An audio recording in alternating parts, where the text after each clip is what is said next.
In terms of presentation of that Douala General Hospital, the hospital was created on December 1987 by a presidential decree. One of our mission is to provide high level of healthcare with a view of reducing the needs for medical evacuation, which are too costly for the state. So we have three objectives or mission, let me just put it that way.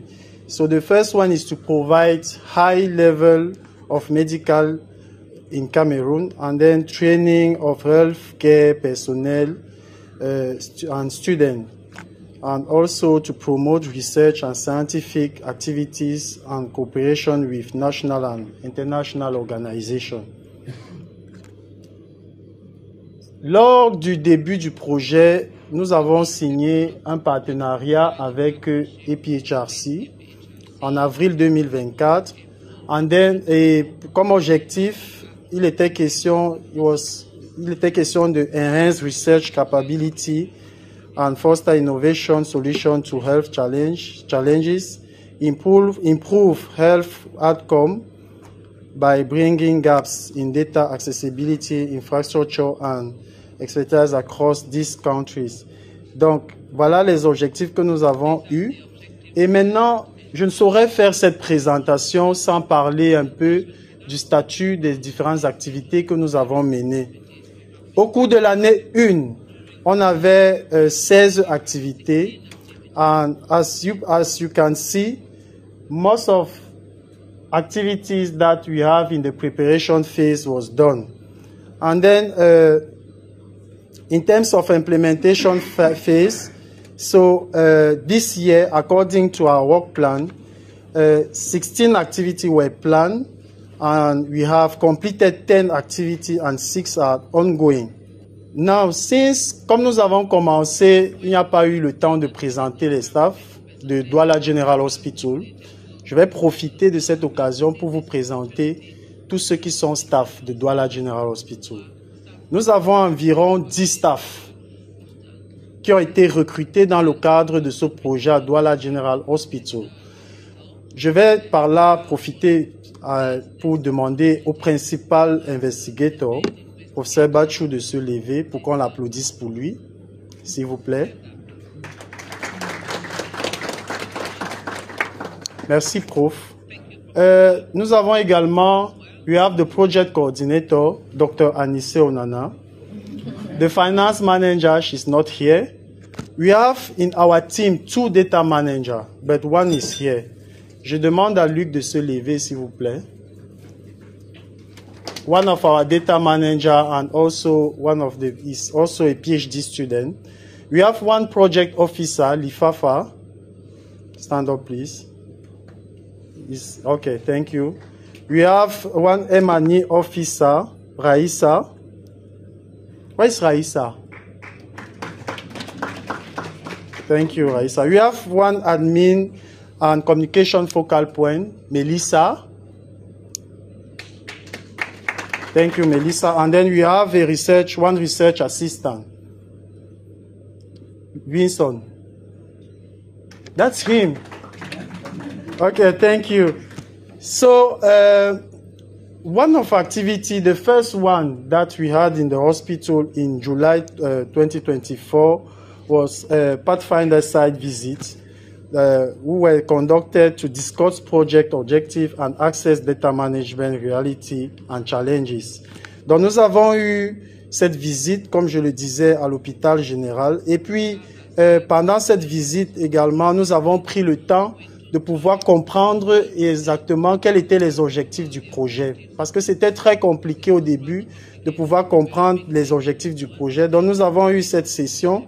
Et plus tard, pour approfondir et connaître également les réalités de ce qui se passe à IRICEF, l'équipe du Cameroun s'est déportée au Sénégal, où nous avons également participé au site visit à IRICEF pour comprendre un peu comment est-ce que la gestion des données se passe dans leur centre de recherche, essayer de comprendre également les challenges qu'ils peuvent avoir.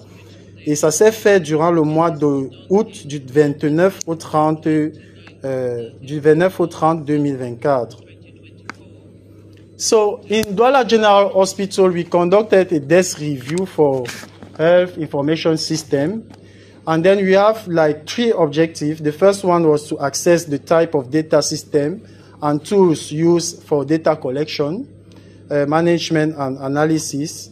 And also the second objective was to review data management policy in the hospital, including data integration, interoperability, security protocols, backup system and system maintenance frequency to ensure compliance with best practices.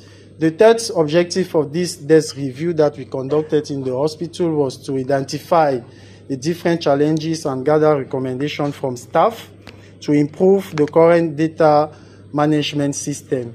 As you can see in this and in this presentation, we can see that we observe that 72% of hospital departments rely only on paper records. So this situation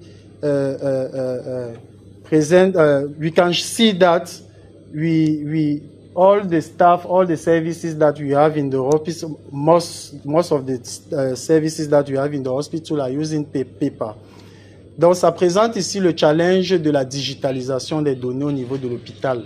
Parce que si on dit qu'il n'y a que 72% des personnes qui utilisent le papier, c'est très élevé, c'est très fort. Et we also had like a training in Mombasa. During this training, the main objective was to build capacity in OMOP, capacity of our team in OMOP. And also, the training, il était question de pouvoir standardiser les données et pouvoir acquérir certaines compétences qui vont nous permettre de renforcer les compétences des stakeholders avec lesquels nous allons travailler dans le cadre de ce projet. Une autre activité c'était la digitalisation des données et le nettoyage ou le cleaning, comme on peut dire, de ces données-là. Qu'est-ce que nous avons fait? Déjà, à l'hôpital général, nous avons développé des questions de recherche. Avec ces questions de recherche, l'objectif ici, c'est de pouvoir rédiger les articles. Dans les données que nous avons, ou alors les datasets que nous avons les datasets sur la TB, stroke, respiratory disease, et nous avons choisi dans le cadre de l'implémentation de OMOP, travailler avec les données de respiratory disease. Mais en même temps, ce qui a été intéressant, c'est que dans le cadre de ce projet, nous avons un point focal qui nous a été assigné, qui travaille à EPHRC, il s'agit de Pauline, qui est là pour suivre le travail qui est fait avec les data managers de notre hôpital pour pouvoir être à niveau avec les différents autres stakeholders, les différents autres pathfinders qui sont un peu plus avancés que nous. Et il est donc question ici, for the two, this include identifying outliers, managing missing data, and grouping diagnosis. Donc voilà un peu ce qu'ils sont en train de faire et nous sommes en train d'avancer pour être au même niveau que les autres. Aussi, nous avons recruté des étudiants dans le cadre de ce projet. We have three scholarship students. So we have 2 PhD students and then we have 1 master student. So they are all from university in Cameroon, and then they are currently working on updating their concept note and writing scientific article based on the data set that we have available in the hospital. Maintenant, pour ce qui concerne le data sharing and stakeholder engagement, je voudrais rappeler que nous avons participé à une session de travail qui a eu lieu à Nairobi.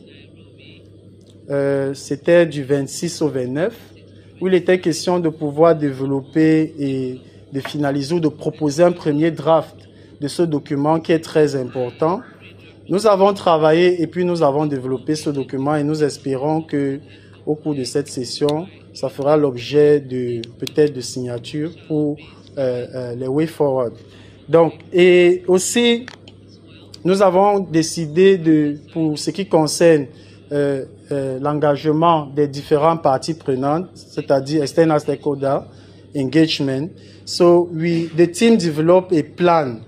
So we developed a plan to engage our stakeholder, including NGOs, partner institutions, to ensure their involvement in the project.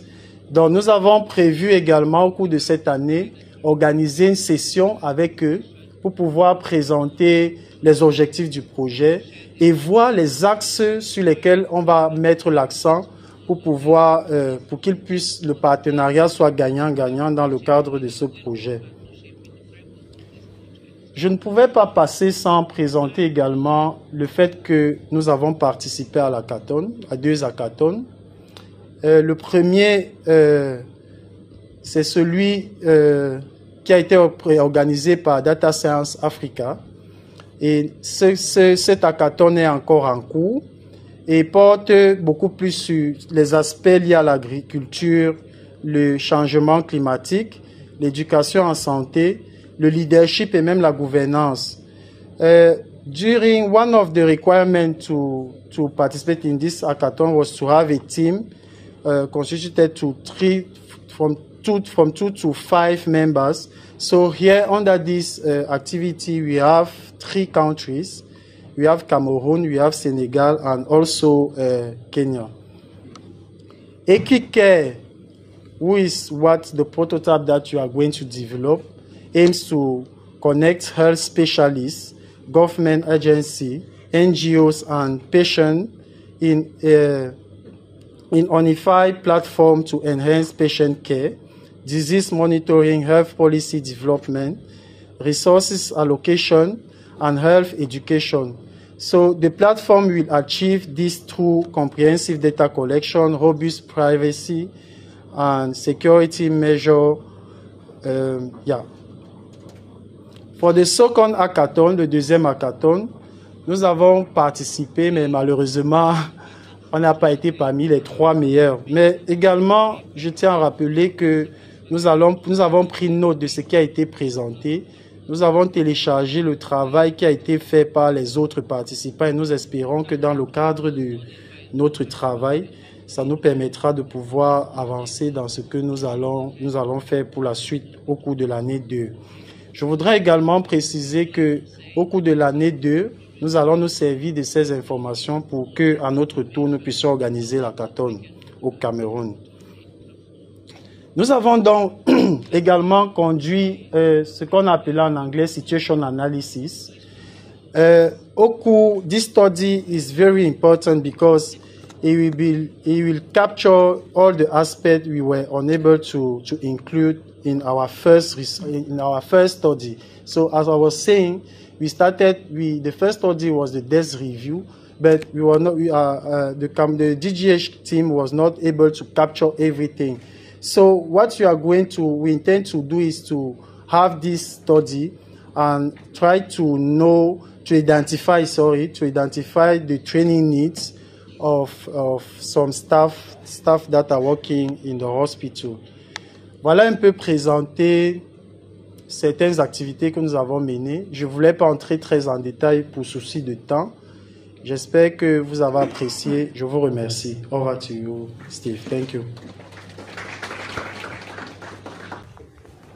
Thank you, Anise, for the presentation. My question was on the data sharing agreement that has been developed, is hopefully be signed. This is between DSWB Consortium. But when you are working with the other partners that you have listed, are you also creating data sharing, or do you already have that placements or systems to share data within DGH and the other? Thank you. Answer directly. Maybe you take one from Abel, then you answer the 2. Okay, thank you. Yeah, thank you, Anset, for the nice presentation. I'm keen to learn any efforts on building capacity in data science among the hospital staff. They were very enthusiastic when we came last time. Do you have any plans this year? Go ahead. Do you want me to answer in English or French? Both.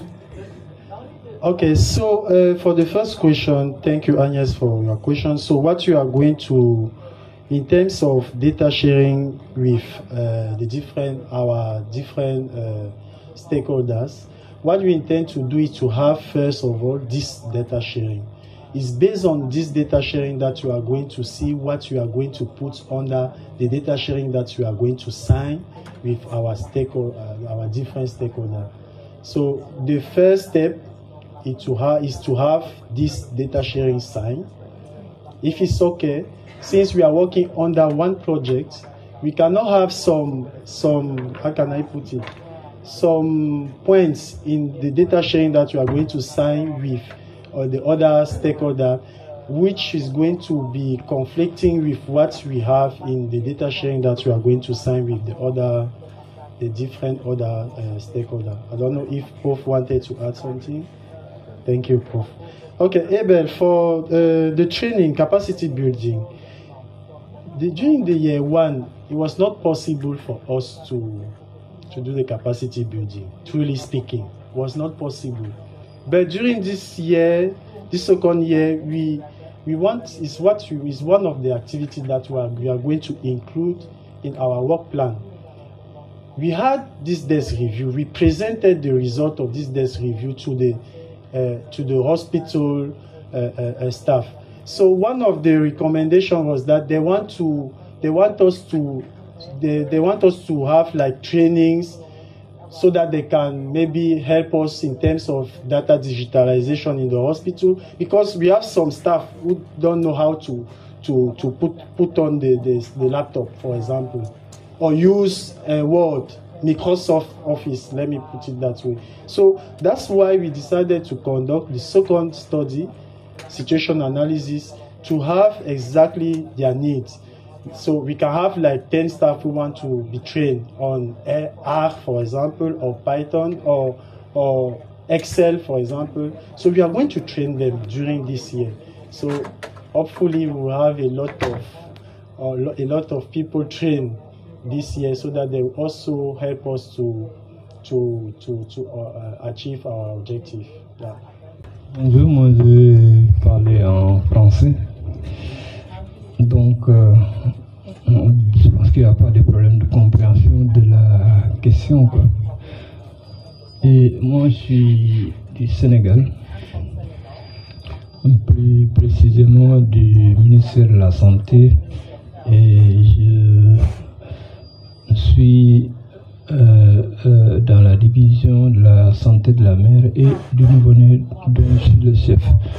Alors, moi, je ne connais pas le champ d'action des données, et également quelle est l'organisation comment est organisé le système de gestion de l'hôpital de Douala. Mais mon souci est sur les données qui sont partagées. Parce que dans le partage, je pense qu'en dernier, vous avez parlé de la communauté, des parties prenantes. Et quelles sont les données qui sont partagées avec cette partie prenante? Et mon souci porte sur la sensibilité de certaines données. Peut-être qu'il y a des données cliniques qu'on ne pourrait pas partager, mais également il y a des données, notamment celles qui peuvent concerner la surveillance des décès maternels, et qui pourraient en tout cas fragiliser donc comment dirais-je, la confidentialité, non seulement la confidentialité, mais surtout les prestataires de soins. Merci. Merci. Ok, merci pour la question posée. Je répondrai également en français. Déjà, le champ d'action des données, ce sont les données des patients hospitalisés que nous avons. Nous avons les datasets J'ai cité les différents datasets que nous avons. Nous avons les datasets sur la TB, les maladies respiratoires et les strokes. Stroke, c'est AVC. Donc, et maintenant, ce sont les données. C'est un hôpital. C'est le plus grand, l'un des plus grands hôpitaux. On dit hôpital ou hôpitaux? L'un des plus grands, prof. Hôpitaux, voilà. Qu'on a au Cameroun, quand vous parlez de l'organisation au niveau des hôpitaux là, c'est-à-dire au niveau de la pyramide, c'est la dernière référence. C'est quoi? Dernière référence. Donc, et les patients qui sont là-bas, on a des chercheurs, la plupart des profs là, et on a des chercheurs qui collectent les données d'eux-mêmes. Ce ne sont pas les données qui sont collectées à l'hôpital, c'est-à-dire systématiquement. Ce sont les données collectées par les chercheurs de l'hôpital et c'est ça qui constitue nos datasets qu'on a depuis 2009. Donc, par exemple, de 2009 à 2022, nous avons ce genre de dataset où on collecte les données continuellement, en continu des différents patients. Maintenant, pour ce qui concerne, en fait, ça c'est l'organisation un peu, et peut-être Prof pourra ajouter autre chose. Pour ce qui concerne les parties prenantes, déjà, j'ai dit dans la présentation que nous allons travailler avec certaines organisations non gouvernementales, dont certaines ONG, qui ont des bases de données qui peuvent nous aider dans le cadre de ce projet. Je tiens à préciser que l'un des premiers objectifs de ce projet concerne le renforcement des capacités. Donc, qu'est-ce que nous on peut faire? On va déjà d'abord chercher à identifier ces différents parties prenantes qui peuvent être des organisations, des ONG, qui peuvent être des institutions et qui peuvent être des institutions privées ou publiques, par exemple, qui ont des bases de données, des data managers. On va les former sur ce que Steve aime là, les R, OMOP et tous ces trucs-là. Donc, ils seront formés là-dessus pour renforcer leur capacité. Maintenant, pour ce qui concerne la sécurité des données, toutes les données que nous utilisons dans le cadre de ce projet, vous avez suivi, j'ai parlé de l'harmonisation des données, c'est-à-dire on va respecter la sécurité, la confidentialité. On va se rassurer que dans notre data sharing agreement qu'on aura avec eux, que les données qui sont partagées soient anonymisées. C'est comme ça que ça se dit. Voilà, les données seront anonymisées de telle sorte que on ne peut pas identifier le patient pris individuellement. Je ne sais pas si j'ai répondu, Prof, vous voulez ajouter autre chose?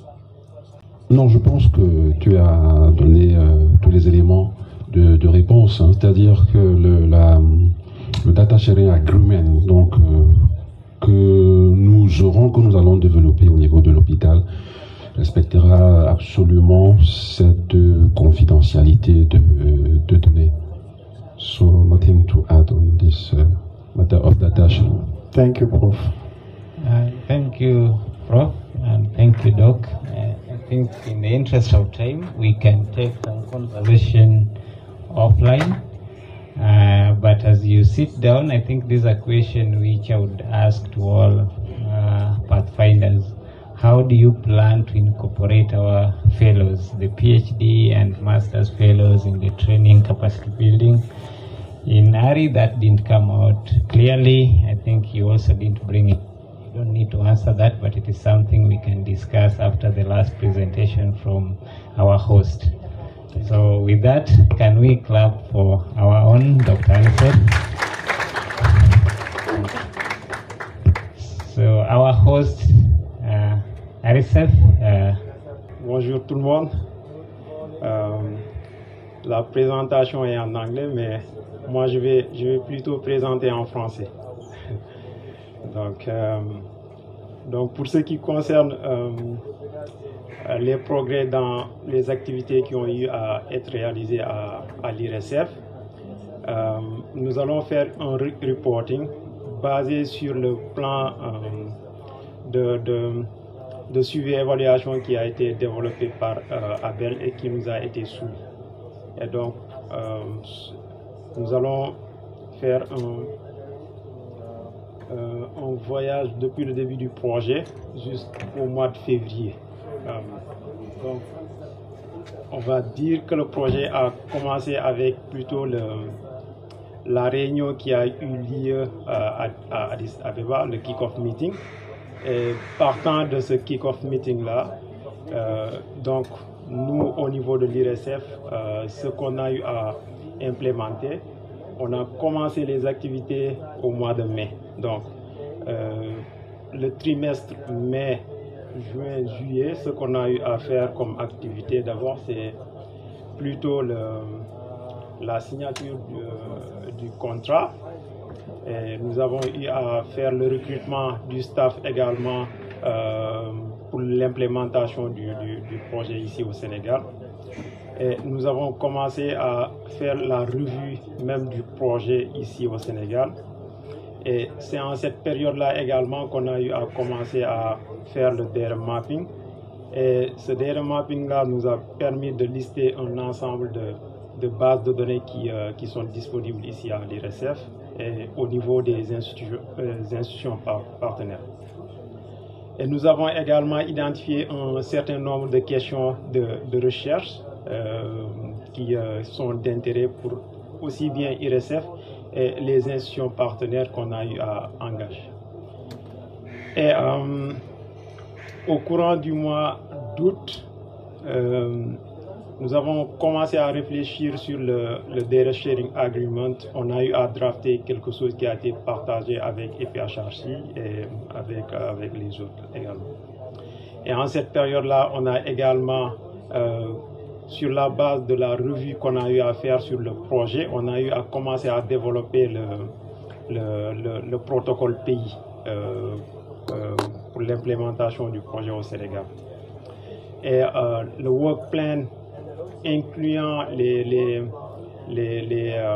key indicators de notre monitoring and evaluation ont également été mis à jour en cette période-là également. Et par la suite, au mois de septembre, ce qu'on a eu à avoir, c'est déjà le training à Mombasa, le training sur le modèle de données commun de OMOP-CIRIEM. Et nous avons également, au courant de cette période, commencé à remplir le formulaire de Need Assessment qu'on a soumis à d'autres institutions partenaires avec qui on travaille. Et voilà, donc au courant du mois de septembre, il y a IRSF en tant que Pathfinder qui a eu à soumettre le survey, de même que l'hôpital de Diamniadio, mais également l'hôpital militaire de Ouakam. Le Dakar American University of Technology également a eu à soumettre son formulaire en cette période, de même que le département d'Immuno de l'Université Cheikh Anta Diop. Maintenant, au mois d'octobre, nous avons réfléchi plutôt sur notre programme de renforcement des capacités. Et ce programme inclut un fellowship, research postdoctoral, PhD et master degree. Nous avons également mis à jour en fonction nous avons également mis à jour notre Emini plan et notre work plan en cette période-là. Et juste après le retour de la formation qui s'est déroulée à Mombasa, on a commencé à répliquer cette formation-là au sein de l'IRSF. Voilà, donc au mois de novembre,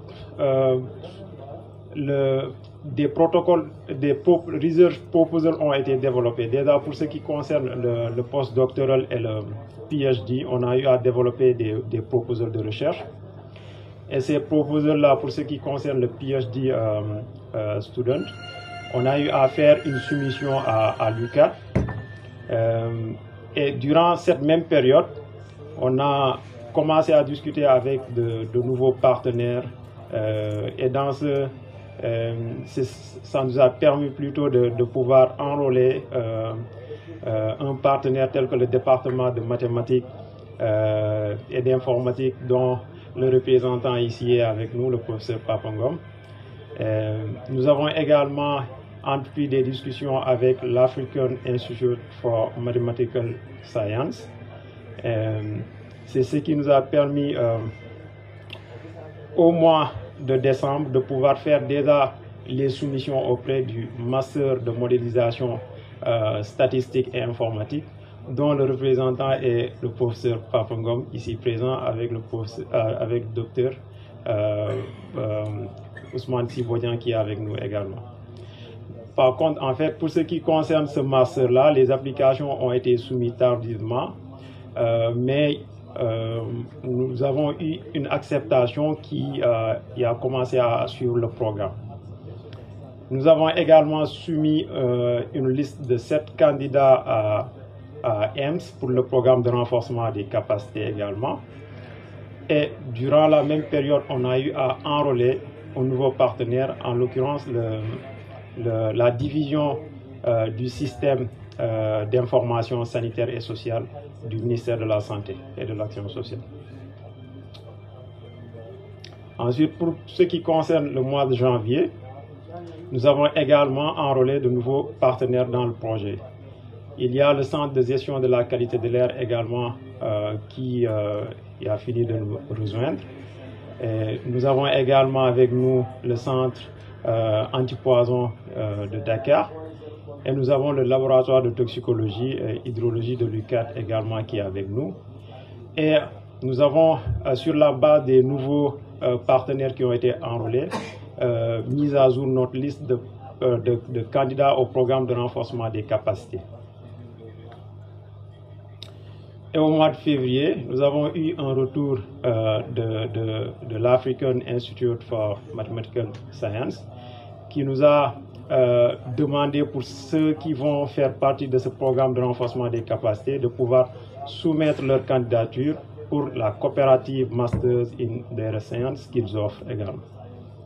Donc la liste à ce jour est à 13 candidats qui vont appliquer pour cette formation-là.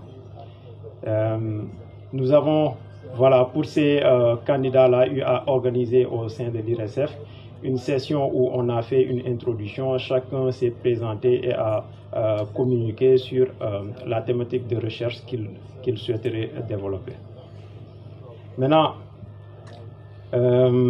spécifiquement pour ce programme de renforcement des capacités, nous, notre stratégie, c'est d'enrôler comme candidats les personnes déjà qui font partie du staff Pathfinder, mais également des personnes clés venant de nos institutions partenaires qui sont impliquées dans la gestion des données au niveau de leur institution d'origine. Nous pensons qu'en fait, cette approche-là est la meilleure parce qu'en fait, les gens qui vont bénéficier du programme de renforcement des capacités vont, après avoir reçu ces compétences-là, pouvoir disséminer ça au sein de leurs institutions d'origine. Et donc, l'approche en tant que telle peut être vue de deux façons. Nous avons le fellowship qui consiste à demander aux candidats de voir au niveau de leur institution d'origine est-ce qu'il y a des données qui existent là-bas, et sur la base des données qui existent, de commencer à réfléchir sur des questions de recherche qui doivent être d'intérêt prioritaire pour leur institution d'origine. Nous avons également la possibilité pour ces candidats-là de pouvoir suivre un programme académique, une formation en master qui va être diplômante. Donc, c'est un moyen pour eux d'acquérir de nouvelles compétences qui vont leur permettre de bien implémenter les questions de recherche qu'ils auront à développer. Donc, ce fellowship-là, chaque candidat, en fait, ce qu'il aura à faire, c'est quoi? C'est d'abord de faire un DRM mapping, de regarder au sein de son institution, de voir les données qui sont disponibles, de faire un DRM mapping sur ces données-là. Ensuite, sur la base des données disponibles, de pouvoir développer une question de recherche, encore une fois, qui doit être d'intérêt prioritaire plutôt pour l'institution d'origine. Ensuite, de pouvoir développer un plan d'analyse statistique avec les données qui sont disponibles et de pouvoir l'implémenter avec l'aide d'experts qui vont lui être attribués. In fine, en fait, l'implémentation devra permettre à chaque candidat, pour ce qui concerne le candidat ou les candidats qui vont faire un postdoc, de pouvoir faire 3 publications au moins dans des peer-review journals. Mais pour ce qui concerne les fellows, de pouvoir faire au moins une publication. Mais également lors des conférences, de pouvoir présenter leurs résultats dans des congrès. Et pour ce qui concerne cette phase-là, nous aurons vraiment besoin du support venant des partenaires techniques, aussi bien EPHRC, London School, Coder, INEAD. Donc, tout au long de ce processus de fellow, comme je l'avais dit tantôt, chaque candidat peut décider sur la base des compétences qu'il souhaiterait avoir, s'inscrire à ces 2 programmes de formation, soit le master de modélisation statistique et informatique de l'université Cheikh Anta Diop, ou bien la coopérative master degré de EMS. Donc, nous pensons qu'en fait, ce programme de renforcement des capacités va avoir un impact très significatif sur l'objectif du projet, qui est de créer un environnement qui serait favorable à l'application collaborative des outils de la science des données. Donc là, c'est la liste des personnes qui ont été retenues pour le renforcement des capacités, pour le moment, qui vont être soumis à EMS et aux besoins. Pour le moment, le MSI a fermé, mais on verra si ils seront disposés à nous prendre d'autres candidats également. Maintenant, je disais que depuis le début du projet, on a eu à faire un data mapping pour voir un ensemble de questions de recherche qui vont être développées. Mais ces questions-là peuvent être regroupées en ces topics-ci.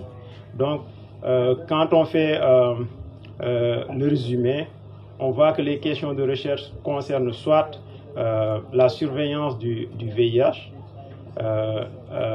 la pandémie à SARS-CoV-2, nous avons l'impact des différences géographiques et économiques sur le système immunitaire, et nous avons la qualité de l'air et son impact sanitaire également, et nous avons les cas avancés de VIH et les facteurs comorbides. Et pour ce qui concerne l'implémentation de ces topics-là, pour le moment, on a dans notre staff des personnes qui vont être des superviseurs. Donc, pour le moment, ceux qui sont identifiés, il y a le docteur Moussa Sarr, qui est également l'investigateur principal pour le Sénégal, et qui va apporter son expertise pour des topics tels que la surveillance du VIH ou bien les cas avancés de VIH également, et tout autre topic dont son expertise va être également bénéfique. Nous avons le professeur Moustapha Mbow qui est avec nous également ici, qui va plutôt apporter son expertise sur tout ce qui est Covid-19, mais également les différences géographiques et socio-économiques sur le système immunitaire. Nous avons le docteur Aminata Mboub qui également est avec nous, qui est le chef du département d'air management de l'IRSF, qui également va contribuer à l'exploration de la thématique de la COVID-19 ici avec nous. Et nous avons enfin le professeur Sophie Dabo, qui est professeur à l'université de Lille et qui va plutôt être avec nous pour tout ce qui est implémentation de la thématique en lien avec la qualité de l'air et son impact sanitaire. Maintenant, nous avons eu tout au long du projet, avec les reportings mensuels qu'on soumettait, à déclarer des besoins, de même que des challenges et des suggestions qu'on a eu à formuler également. Et donc, ces points-là peuvent se résumer ainsi. Nous avons le volet Training and Capacity Building. Nous avons eu à demander à avoir un support venant des partenaires techniques pour nous aider un peu à réussir dans ce que nous tournons comme recherche. Nous avons l'amélioration du système également, qui est un point essentiel. Et pour ce point-là, nous souhaiterons avoir un appui plutôt pour aider les institutions partenaires à pouvoir disposer d'un système qui va centraliser tout ce qui est data management. Et donc, aussi bien la collecte des données, leur stockage, leur analyse, on souhaiterait que pour les institutions partenaires, qu'ils puissent avoir la possibilité de pouvoir les centraliser. Et nous avons, pour ce qui concerne l'outil qui a été utilisé pour l'enquête sur le need assessment, nous avons exprimé notre souhait de voir cet outil amélioré, parce qu'en fait c'est un outil qui est très long et qui inclut parfois des questions qui peuvent être très complexes, et donc nous voudrions que ça soit revu et amélioré pour pouvoir être beaucoup plus adapté à notre contexte.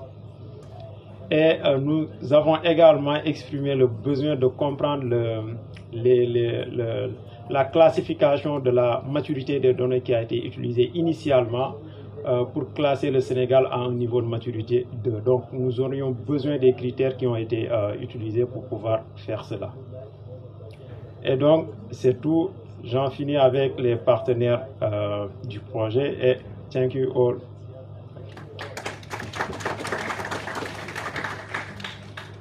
I think by Friday, my French shall have improved if we can continue this way.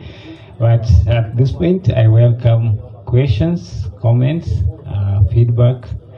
I liked one thing in the presentation where I outlined how they intend to incorporate our fellows in their training program. That's something which came out clearly, and that's really nice. I would request that other partners also have a clear plan on how to incorporate our fellows. But one question around that is, how do you intend to incorporate our technical partners in training of the fellows, or being part on supervision process of our fellows, as we wait for other questions?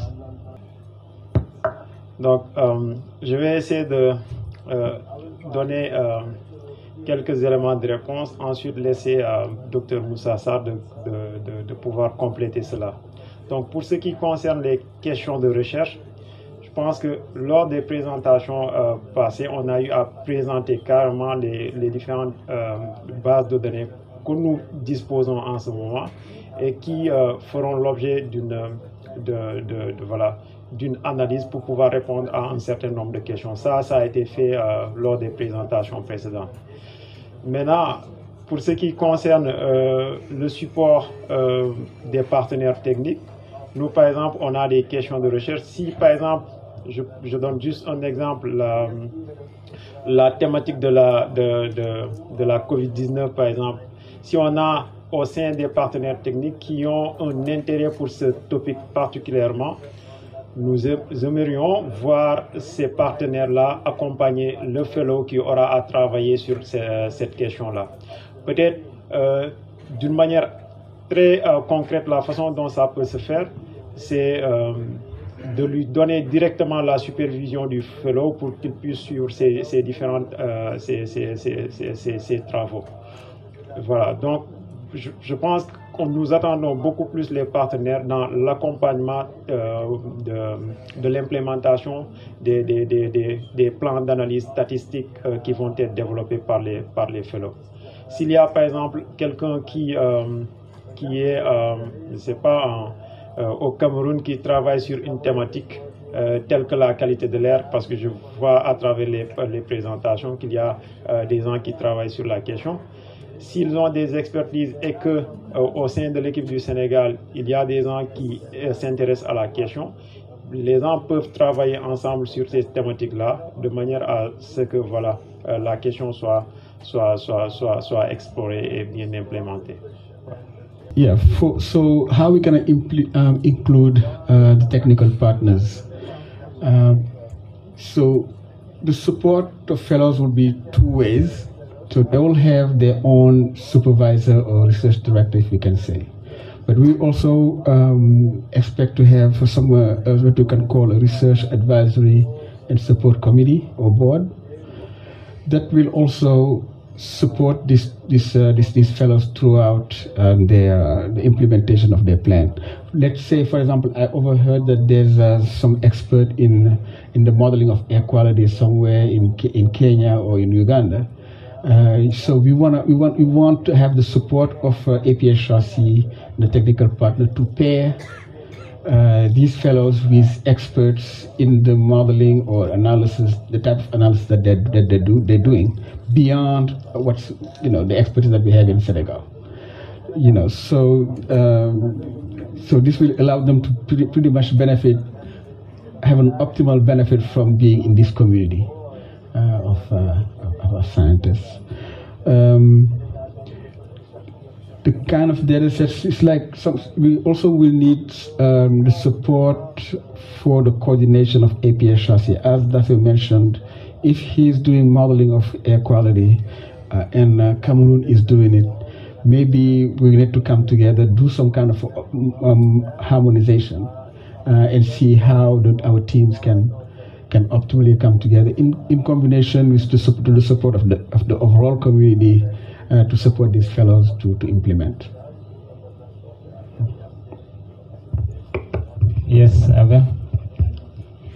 Yeah, I want to thank the IRSF team for the great presentation. They raised a very important question, that how were they categorized in level 2, which is stable, according to the data maturity tool that we used. So just to give a quick and direct response is that the tool which the institutions responded to had various questions under people and culture, under data activities, under business process and technology. Now, the way the answers were coming, it informed the back-end analysis and the categorization. So we adapted this tool from UK. It already has a matrix and it has the analysis code behind it. So as you feed in the responses on the questions in the tool, it automatically answers and grades the level of the institution. And I have the details here. I'm happy to share during lunchtime or evening time. And you see how it graded you under people and culture, under data activities, under business processes, and which areas you need to improve for you to get to level 5. Yeah. Yeah, yes, Agnes. Yeah, so maybe I just want to add to Abel. Yeah, we ask this mostly for our own, M&E.